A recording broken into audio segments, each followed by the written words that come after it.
semuanya diatur akses satu layer.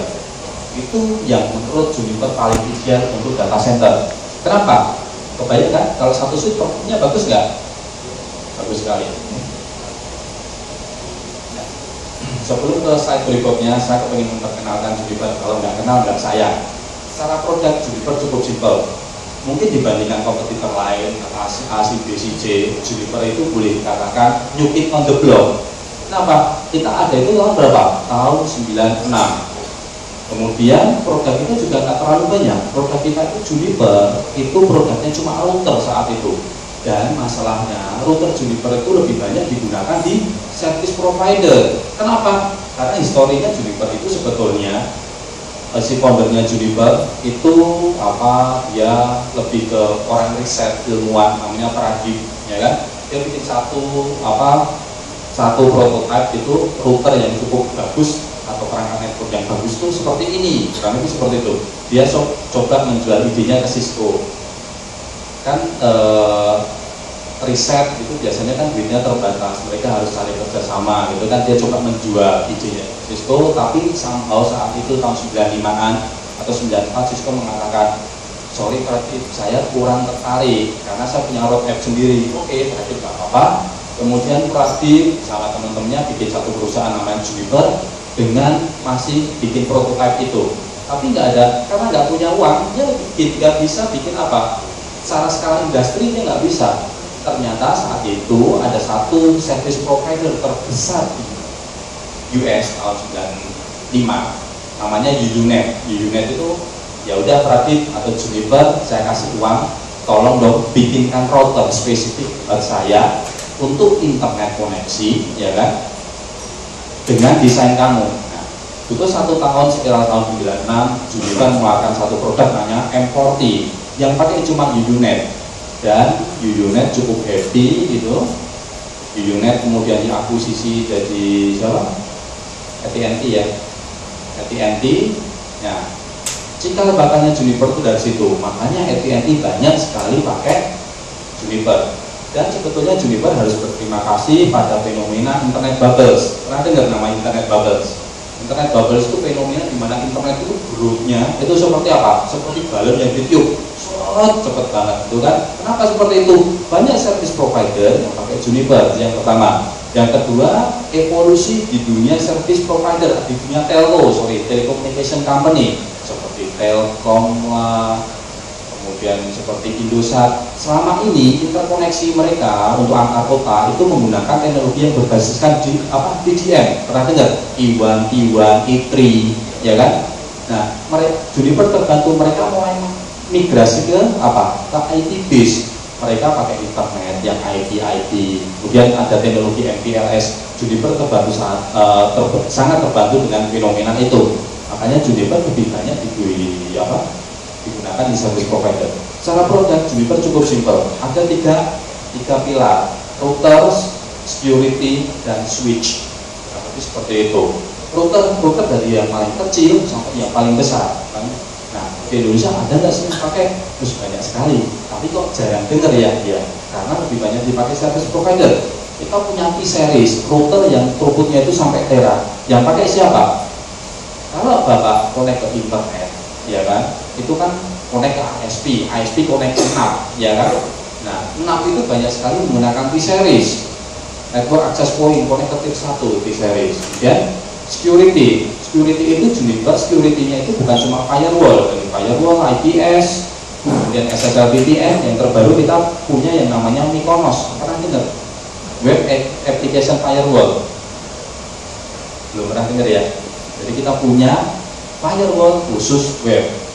Kemudian switches itu banyak sekali family-nya, dari yang paling kecil sampai yang besar. Bapak mau yang standalone atau yang mau chassis base, atau kita nyebutnya chassis base, seperti itu. Nah, apa yang menarik dari semua perangkat ini, operating systemnya cuma satu, yang namanya Junos, Juniper Operating System. Jadi Bapak mau konfigur router Juniper yang paling kecil sama router Juniper yang paling besar, CLI-nya sama. Bagaimana dengan SRX? Sama. Bagaimana dengan IX? Sama. Karena Junosnya satu, yang lebih seperti itu. Kalau saya bicara lebih detail mengenai Junos itu kita nyebutnya One OS yang tadi saya ceritakan, J series sama T itu sama core-nya. Kemudian ban rilis, Juniper itu setiap tahun mengeluarkan 4 kali rilis, ya kan? Nah, ada 94, 95, 96. Jadi angka 9 ini menunjukkan tahunnya. Kalau sekarang tahun 2013, berarti Juniper versinya berapa sekarang? 13. Sekarang apa?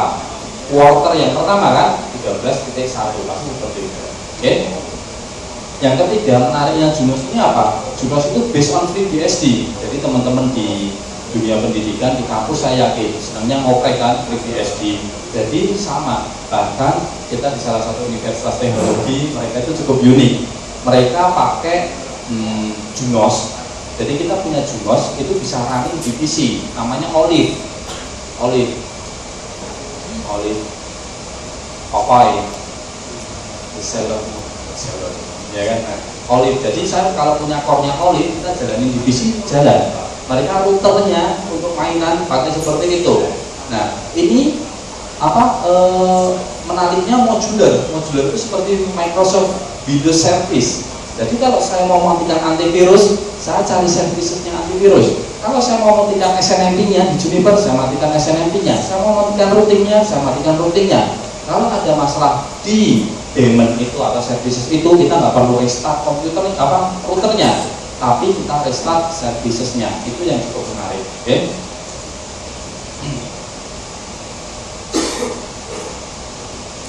Kemudian saya mau perkenalkan tren yang ada saat ini, namanya Fabric. Di antara teman-teman siapa yang kenal Fabric? Fabric sepatu atau Fabric kaos, ya kan? Ya, Fabric di sini itu mungkin seperti ini. Oke?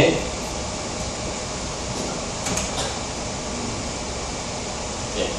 Ini gambarannya, ini satu switch chassis IX82, contohnya seperti ini. Kemudian ini kita bisa analogikan atau kita bayangkan ini seperti modul, interface modul, bener kan? Ini terpasang di slot nomor 1. Misalnya di sini ada nggak ya? Boleh.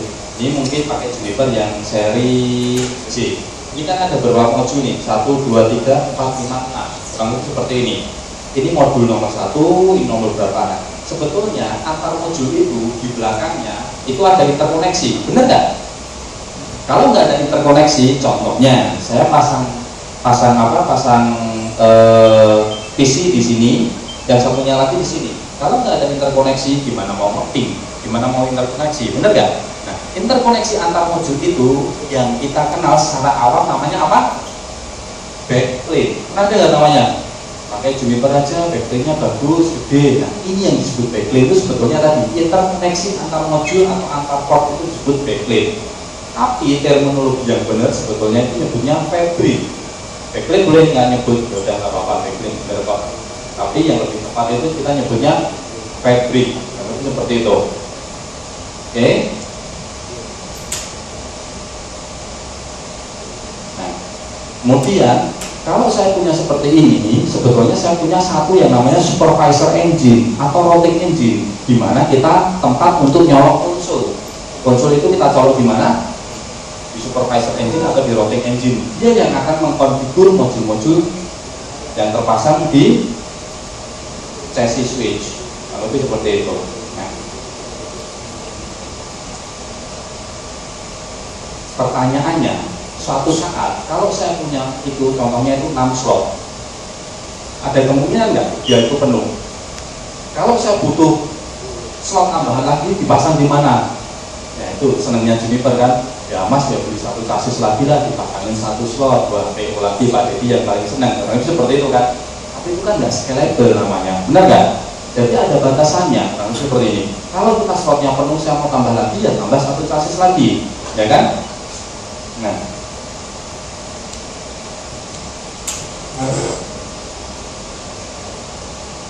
nah Juniper itu coba berpikir untuk Fabric itu seperti apa? Mungkin nggak? Ini tadi bayangannya chassis ya. Kemudian mungkin nggak modulnya itu ditarik, ya kan? Modulnya itu bukan modul yang harus dimasukkan, tapi bentuknya switch standalone, ya. Tapi si switch ini kan harus punya backplane, benar nggak? backplane-nya itu bukan berupa kabel tembaga atau bus yang ada di chassis, tapi diganti berupa network. Nah, sekarang itu trennya itu network fabric. Ada gambaran? Jadi switch-nya terdistribusi di mana aja, tapi itu interkoneksi dari ini ke sana itu pakai network. Oke. Nah, pertanyaannya gini, nah, Mas, apa bisa itu network itu menggantikan kabel tembaga tadi? Ingat, saya tadi bicara apa? Sekarang teknologi internet itu bisa sampai apa? 100 GE kan? Kalau saya punya koneksi satu ini bisa 100 GE, 100 GE, 100 GE, 100 GE, 4 kali 100 GE berarti berapa? 400 kan? 400 giga. Coba deh cari spesifikasinya di switch, ya kan? Yang per slot, ini kan dianggap slot, bener kan? Sampai 400 giga. Rasanya belum ada. Jadi sekarang fabric itu bisa digantikan apa? Menggunakan kabel, menggunakan network. Pertanyaannya, kabelnya berupa apa? Nah, saat ini kalau teknologi 100 GE atau 40 GE, 100 GE cuma bisa jalan pakai fiber. Tapi kalau 40 GE bisa pakai UTP. Kebayang nggak? Jadi nanti Bapak bayangannya kalau Bapak punya apa itu mungkin di kampus gitu ya, ada beberapa lokasi itu Bapak bisa membayangkan dari kampus Bapak itu sama network, satu switch. Enak nggak konfigurnya? Enak. Yang kedua apa keuntungannya? Nggak ada spring free, nggak akan sulit kan? Kalau pakai switch kan, ini koneksinya fabric, bukan koneksi internet, tapi fabric. Bagus seperti itu. Itu tren yang saat ini yang disebut network fabric. Oke.